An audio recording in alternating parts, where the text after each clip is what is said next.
Kalau saja implementasi bersyukur seperti itu, maka Allah berjanji, la azidannakum, maka Allah akan tambahkan nikmat itu. Sebaiknya wala in kafartum min adzabin syadid. Kalau kamu kufur nikmat, itu sangat pedih. Contoh bagaimana seorang kufur nikmat? Misalnya gini, ente jual pisang nih, dia laku pisang, oh dikenal. Tiba-tiba ente bilang begini, karena udah terkenal, ya pisangnya yang sembarangan aja deh, jangan mahal-mahal. Orang udah terkenal ini, dia udah tahu. Kualitasnya dikurangi lah, kok udah terkenal, itu nih kufurnya.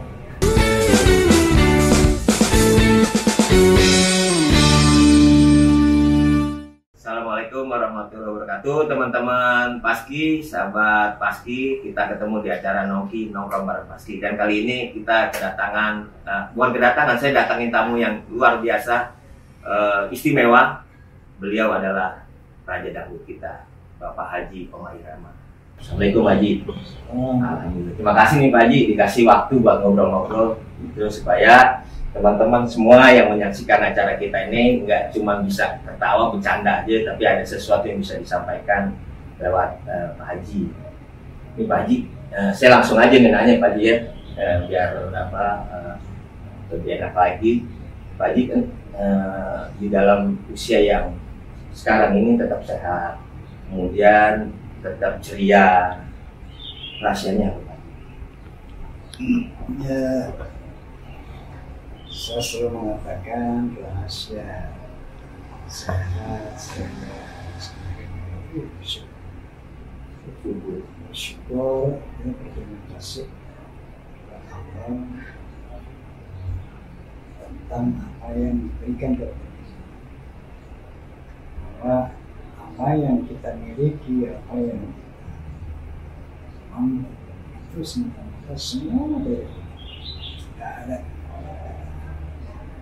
Karena itu bersyukur adalah berterima kasih kepada Allah. Terima kasih kepada Allah caranya bagaimana? Melaksanakan perintahnya. Itu berterima kasih kepada Allah. Nah, yang kedua, apa implementasi bersyukur itu? Misalnya kita mensyukuri kesehatan. Bagaimana mensyukuri kesehatan? Jaga kesehatan. Pola hidup sehat, itu mensyukuri kesehatan.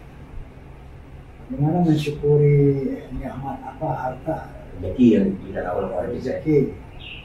Ya, gunakan rezeki itu sesuai dengan perintah Allah. Misalnya infak, sebagian dari rezeki kita infakkan. Infak ini ada gradualitasnya. Pertama kepada muqarrabi itu orang-orang dekat. Nah, dekat itu siapa? Bisa istri, bisa anak, bisa adik, bisa. Itu banyak tamu masakin. Kadang-kadang kita berinfak ini salah kaprah. Maksudnya salah apa tidak? Kita baik sama orang lain, tapi bakhil sama akrabin. Sama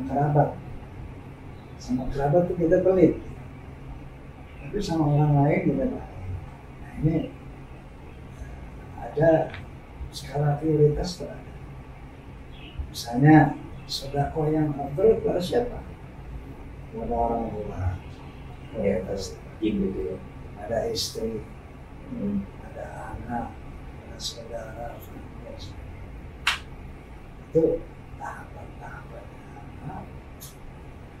prioritas. Kadang-kadang ada kita baik sama teman, tapi sama keluarga bakhil. Nah, mensyukuri nikmat harta itu dengan ada tahunan, zakat mal, ada zakat fitrah, ya, ada sedekah sunnah. Sedekah sunnah itu ya kita memberikan seperti tadi, infakkan sebaiknya. Kemudian menjaga harta kita, itu mensyukuri apa? Mensyukuri apa lagi? Profesi. Iya. Apa profesi kita? Perawat namanya. Perawat. Nah, ini memontir kan, jaga kualitas profesi kita supaya bertambah baik, kita begitu. Minimal pertahankan mungkin tingkat kualitas profesi kita ini, karena profesi itu. Nah, itulah yang dimaksud implementasi bersyukur. Kalau saja implementasi bersyukur seperti itu, maka Allah berjanji, la azidannakum, maka Allah akan tambahkan nikmat itu. Sebaiknya wala in kafartum min adzabil syadid. Kalau kamu kufur nikmat, itu sangat pedih. Contoh bagaimana seorang kufur nikmat. Misalnya gini, ente jual pisangnya, dia laku pisang, dikenal. Tiba-tiba dia bilang begini, karena udah terkenal, ya pisangnya yang sembarangan aja deh, nggak ada mahal-mahal. Orang udah terkenal ini, dia udah tahu. Kualitasnya dikurangi lah, udah terkenal, itu nih kufurnya. Tidak ada bila sedih, hukum ada pun sangat pedih. Banyak orang-orang yang sukses dalam melaksanakan kegiatan di dalam seperti bentuk adab karena kufurnya. Itu ya profesi apa? Kita sembarangan, menggunakan sembarangan, itu namanya kufurnya. Tidak ada bila adab itu pedih. Adab yang nyata di dunia dan adab nanti di akhirat. Saya kira itu jadi bersyukurlah dengan implementasi laksanakan perintah Allah karena Dia yang memberi kita semua. Jauhkan larangan Allah karena Dia yang memberi kita semua.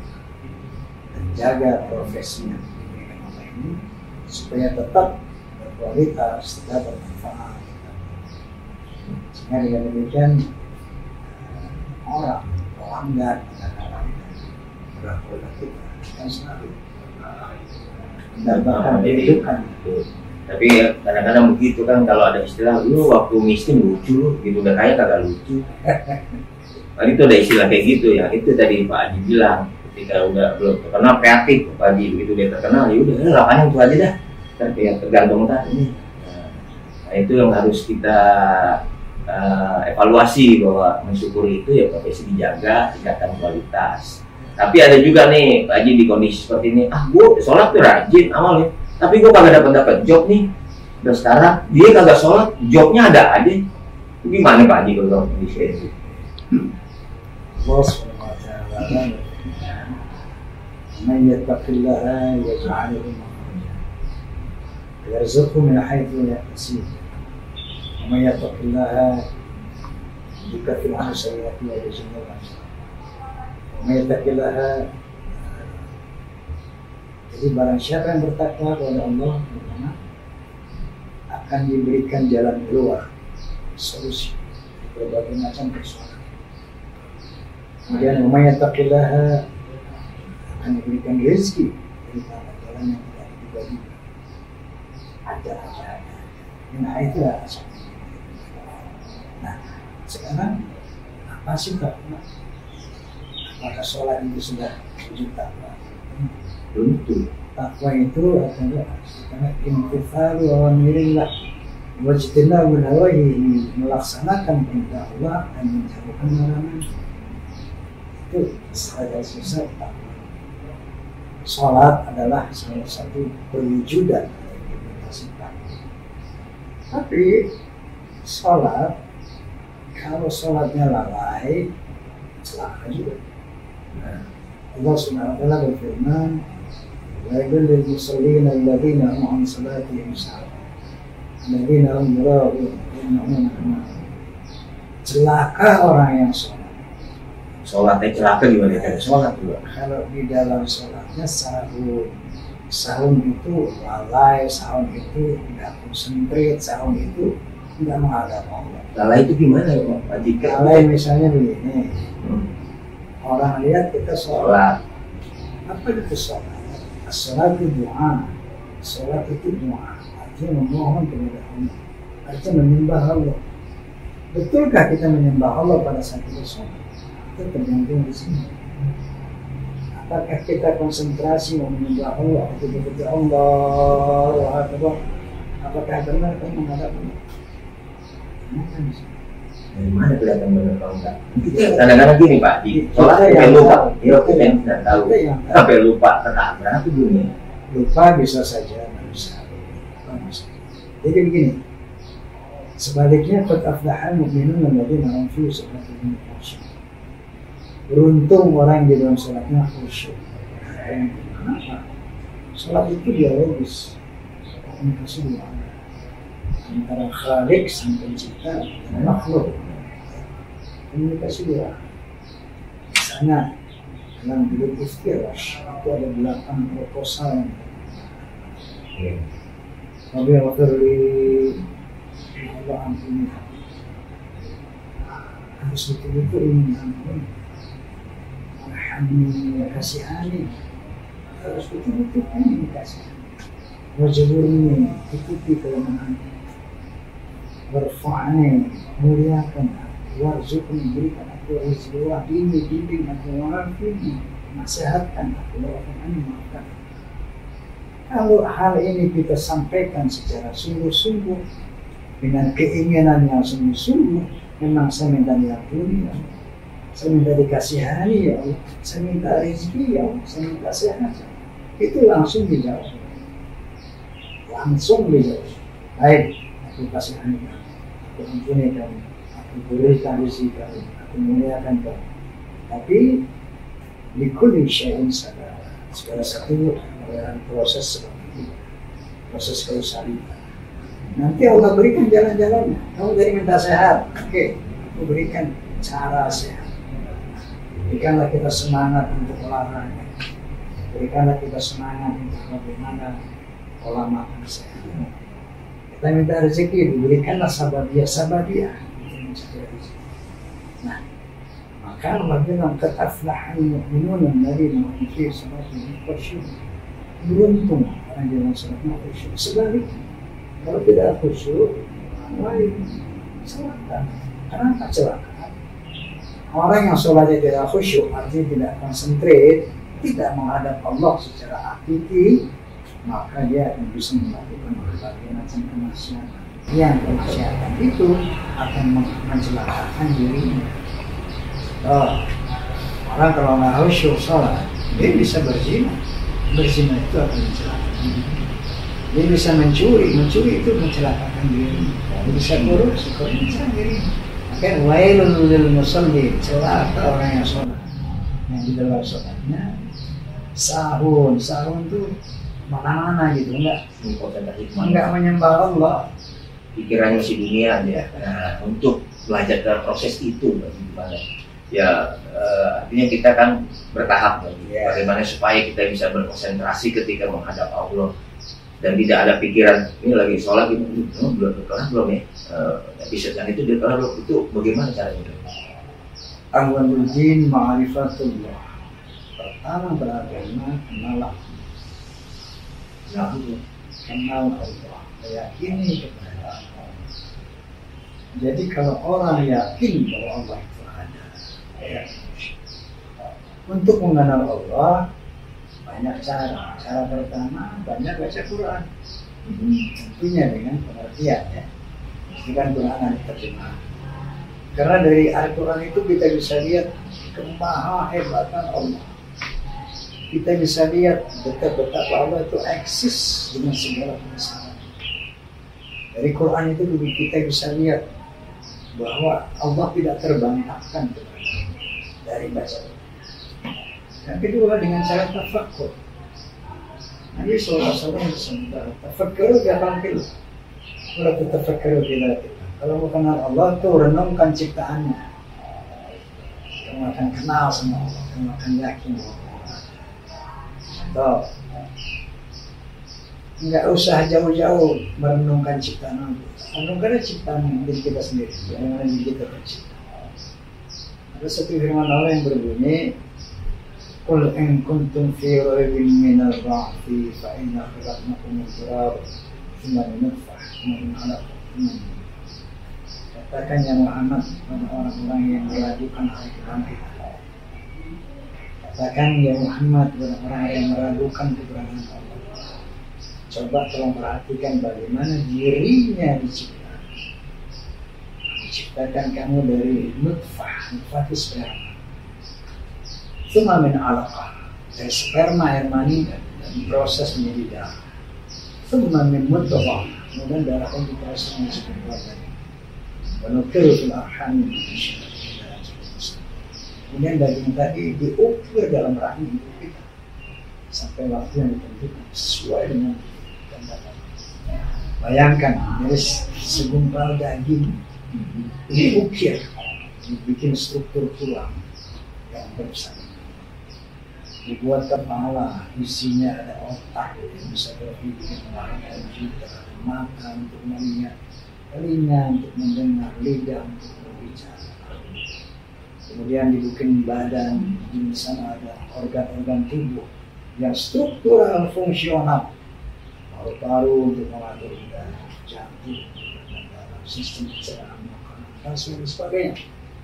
Laki-laki dibuatkan penis, perempuan dibuatkan vagina, kemudian diberikan dua tangan untuk bekerja, dua kaki untuk bekerja. Setelah sempurna, tsumma nukhrijukum tiflan, mengeluarkan pun sebagai bayi. Pertanyaan besar, siapa yang bikin bayi? Pasti bukan ibu kita, pasti bukan bapak kita, dan pasti tidak terjadi dengan sendirinya. Jangankan tubuh yang struktur fungsional, ini geretan ini simpel, pasti ada yang buat. Ya, walaupun kita nggak tahu di mana pabriknya, ini yakin banget ada yang bikin, walaupun kita nggak tahu di mana. Kita yakin kenapa? Dia struktural fungsional, ada bentuknya, ada gunanya. Sesuatu yang ada bentuk dan ada gunanya pasti ada yang bikin. Nggak ada yang semua terstruktur dan semua manusia. Dari situ kita bisa meyakini, oh berarti ada pencipta, oh ada Allah. Kira-kira itu cara untuk mengenal Allah. Setelah mengenal Allah itu baru kita bisa melakukan perintahnya secara konsentrasi dalam Allah. Terus tadi Badi dia bilang bahwa kita ya coba buka Al-Quran, terus buka Al-Quran terjemahannya. Nah kadang-kadang nih kita nggak bisa nih terjemah Al-Quran itu bahasa meskipun bahasanya cukup luas. Nah menerjemahkan lewat pikiran kita mungkin kita nggak. Akhirnya kita belajar sama guru. Nah, kadang-kadang kalau guru menerjemahkannya itu, maka kita akan menjadi orang yang salah juga dalam melaksanakan yang ada dalam Al-Quran. Sebaiknya belajar kayak apa? Pada guru siapa kita ini? Jadi bertanya. Sekarang ini zaman sudah modern, ada yang namanya gadget HP.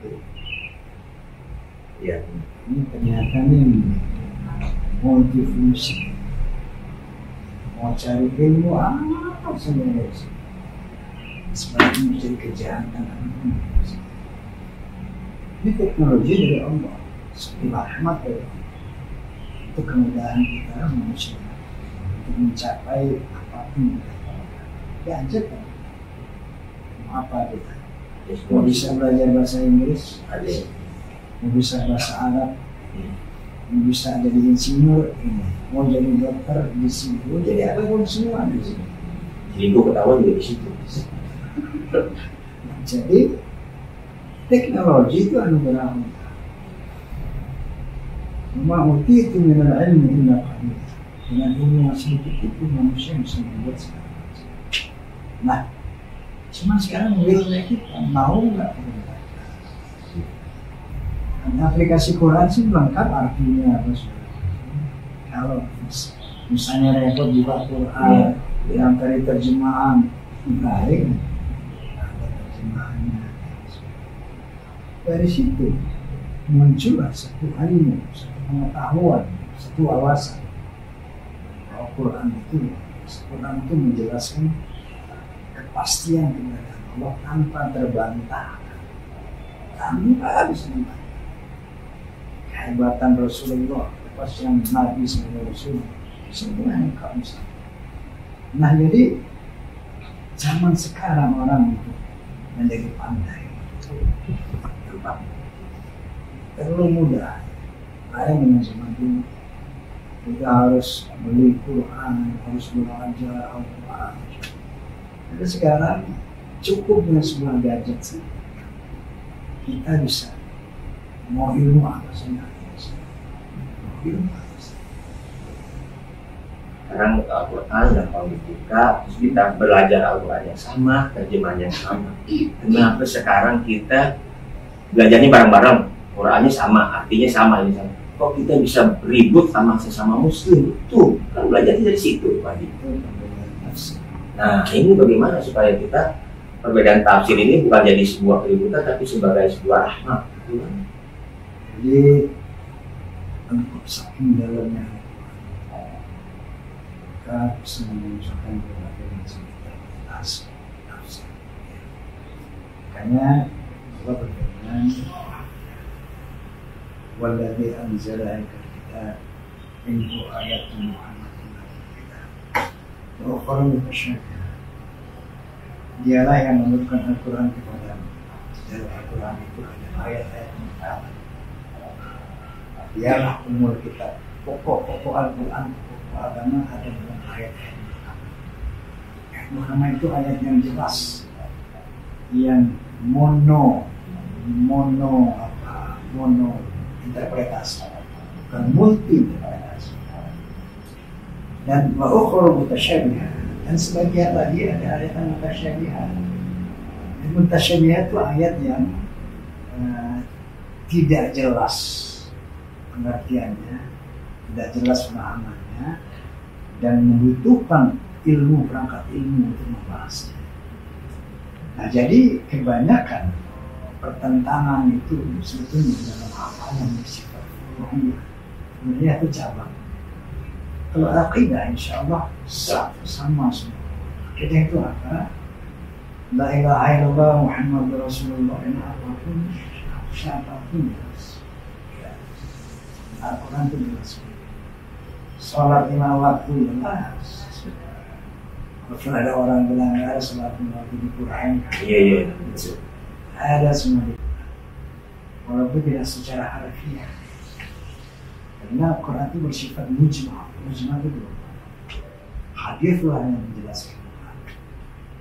Kemudian zakat 2,5%, puasa 2 bulan haji pernikahan itu semua clear. Tidak ada perbedaan. Perbedaan ini sih pada hal yang bersifat lebih kecil. Contoh, tasbih dan keributan ini. Tahlil nggak tahlil. Maulid nggak maulid, yasin nggak yasin. Iya. Itu masalah furuh, masalah cabang, masalah muamalah, bukan akidah, bukan akidah. Contoh, ada hadis Nabi berbunyi, "Inna asdaqal hadis kitabullah, wa ahsanal hadi hadi Muhammad, wa syarrul umuri muhdatsatuhah, wa kullu muhdatsatin bid'ah." Kenapa? Inna asdaqal hadis kitabullah. Sebenar-benarnya penjelasan kitabullah. Wa ahsanal hadi hadi Muhammad. Sebaik-baik bimbingan Nabi Muhammad. Itu hadis. Wa syarrul umuri muhdatsatuhah. Seburuk-buruk perbuatan muhdatsatuhah, merubah Quran dan hadis itulah yang dikatakan bid'ah. Bukan bid'ah yang menjadi lain itu. Bid'ah itu adalah merubah syariat, merubah Quran, merubah hadis. Bid'ah bola, bid'ah yang sesat, pasti ya sesat. Karena Quran itu firman Allah, kamu rubah, sesat. Hadis itu sabda Nabi, kamu rubah, sesat. Itu namanya bid'ah. Tapi yang namanya maulid, yasinah, tahlilan, ini muamalah. Apa itu muamalah? Budaya. Budaya. Kebiasaan-kebiasaan. Dalam hal ini Nabi bersabda, "Man sanna sunnatan hasanatan falahu ajruha wa ajru man 'amila biha." Barang siapa yang melakukan budaya-budaya yang baik, kebiasaan-kebiasaan yang baik, tradisi-tradisi yang baik, dia akan nampak pahalanya dan pahala yang diterima. Jadi yang dimaksud bid'ah di sini, bid'ah itu syariat, merubah syariat. Bid'ah dalalah, merubah Quran dan hadis itu bid'ah sesatnya masuk neraka pantas. Tapi bukan yang dimaksud muamalah. Tadi budaya tadi. Kalau muamalah ini dibid'ahkan, kalau budaya itu bid'ah, maka HP pun bid'ah. Mobil bid'ah, motor bid'ah, televisi bid'ah. Karena itu semua budaya, produk budaya. Nah, ta'limlah Maulid itu produk budaya, bukan syariat. Kan itu masih kayak gitu. Kan di teman-teman komedi kan pasti ada perbedaan pendapat. Supaya kalau begitu perbedaan pendapat kita bukan musuhan gitu. Ini musuhan lu aliran sono, gua aliran sini, itu sering terjadi. Allah berfirman, ya ayyuhalladzina amanu atti'u Allah wa atti'u Rasul ulil amri minkum. Hai orang beriman, taatlah kepada Allah, taatlah kepada Rasul dan pemimpin-pemimpin agama. Wa in tanaza'tum fi syai'in farudduhu ila Allah wa Rasul. Kalau kamu terdapat perbedaan pendapat, farudduhu ila Allah wa Rasul. Kembalikanlah kepada Allah dan Rasul. Kalau terdapat perbedaan pendapat, kata kamu ini A, kamu ini B, lihat Quran dan hadis. Caranya bagaimana? Ud'u ila sabili rabbik bil hikmah wal mau'izatil hasanah. Serulah ke jalan Tuhanmu bil hikmah, dengan ilmu, dengan argumen, wal mau'izatil hasanah, dengan nasihat yang baik. Yuk duduk bareng. Menurut kamu ini apa? Menurut saya Payun ketemu nih. Wajadilahum, berdebatlah dengan mereka. Billati hiya ahsan, dengan cara yang baik. Ketika ada perbedaan, jangan debat pusing. Duduk bareng, lihat Quran, ya. Bareng nih kita ini. Gitu. Jangan merasa dirinya yang benar. Iya. Yang benar. Jadi kadang-kadang kan kita nih, lu gua benar, gua belajar ngajinya sama guru ini, lo mah enggak gitu. Inna rabbaka wa'alamu biman dhalla an sabilihi wa wa'alamu bil muhtadin. Sesungguhnya Tuhanmu, dia mengerti siapa yang tersesat dari jalannya dan siapa yang mendapat hidayah. Dari argumen-argumen tadi, ilmu kelihatan yang salah yang benar itu. Hal macam itu. Jadi perbedaan pendapat jangan jadi berantem, diskusi. Nah, di sini harus dengan ilmu. Makanya kalau nggak punya ilmu jangan mendebat-debat orang aja. Iya, kadang-kadang gitu baru tahu dikit udah nyalain orang aja gitu. Dan terus kadang-kadang teman-teman juga ada dimaksud hijrah, dia nggak mau lagi ngelawak lagi. Katanya nggak boleh tuh ngelawak tuh, banyak ketawa itu haram hukumnya. Harus pakai ini karena ini gitu. Terus nggak mau bergaul di komunitas, selalu di komunitas dia aja, karena menganggap bahwa komunitasnya lah yang paling benar. Nah, sebaiknya apa nih buat teman-teman jadi supaya nggak terjebak kayak gitu? Jadi yang namanya melawak, musik, bikin main bola, main jam, itu namanya muamalah, bukan ibadah. Muamalah. Al-aslu fil muamalah fi al-ibadah. Hukum asli daripada muamalah al-ibadah, hukum asli. Illa ayadulla dalilun ala tahrimnya, kecuali ada yang dalil-dalil yang menunjukkan keharamannya. Misalnya contoh, waktu kan bikin orang ketawa sehingga ini itu ada alasannya. Contoh, misalnya begini, mana melawak? Kalau melawak itu mempermainkan Tuhan, kalau melawak itu menghina orang, kalau melawak itu menjelek-jelekan orang, melawak untuk sekedar hiburan, membuat orang gembira, membuat orang senang, itu jadi menghibur orang itu kenapa Pak? Dengan orang tertawa imunnya naik, imunitas naik, ya mendapat penyegaran dari psikologis, fisik dan sebagainya. Makanya melawaklah secara sehat, santun, sopan, bermanfaat. Jangan menyentuh hal-hal yang haram. Karena ada orang melawak dengan mempermainkan ayat. Iya, ada itu. menghina cacat orang di sekolah. Nah, tetap dengan santun dan ya intinya Tujuannya menghibur orang. ya, ya luar biasa hari ini ilmu banyak banget yang kita dapat nih teman-teman komedian nih dari Pak Haji. Kalau kita ngobrol terus nggak kelar-kelar urusan. Ya Pak Haji, sekali lagi terima kasih nih Pak Haji udah nyain waktu buat kita, terus berbagi ilmu.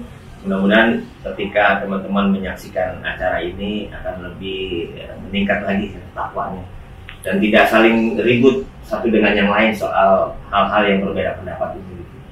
Setelah lagi, katakanlah nyanyi itu dosa, katakanlah melawak itu dosa, katakanlah main bola itu dosa. Ini kategori dosa kecil. Misalnya dosa kecil. Apa dosa kecil? Bukan dosa besar. Dosa besar itu apa? Syirik billah, membunuh, berzina, berjudi, mabuk, itu dosa besar. Ya, yang namanya muamalah dosa kecil. Dosa kecil itu antara dua sholat hilang. Dari Jumat ke Jumat hilang. Dosa yang dari Ramadan ke Ramadan hilang. Kita ini bikin dosa kecil. Kan sholat zuhur,